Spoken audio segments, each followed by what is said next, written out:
It's so quiet you can hear the sound of the escalators at the United Nations, but there's no one on them. This year the UN is celebrating its 75th birthday, but there'll be barely any guests.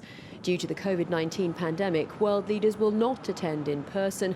They're sending pre-recorded speeches. If this were a typical first day of a high-level week of General Assembly on a Tuesday, there would be 2,500 people packed into this room.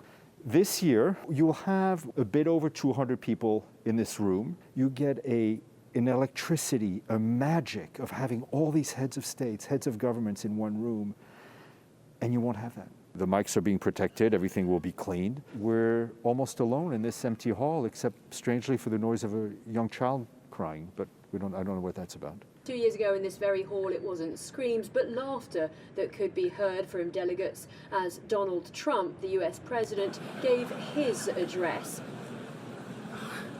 I don't think anyone finds Donald Trump funny at the UN anymore. This year, he's really ramped up his aggressive diplomacy in the multilateral system by pulling out of the WHO and picking a big fight with allies like France and the UK over whether to reimpose sanctions on Iran.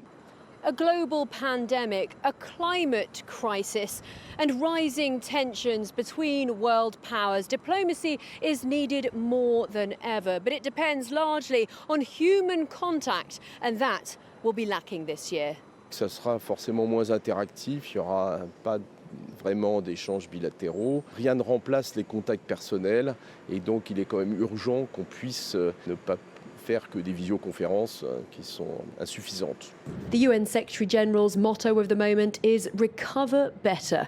He heads down the sanitized corridors of the UN, the weight of the world on his shoulders.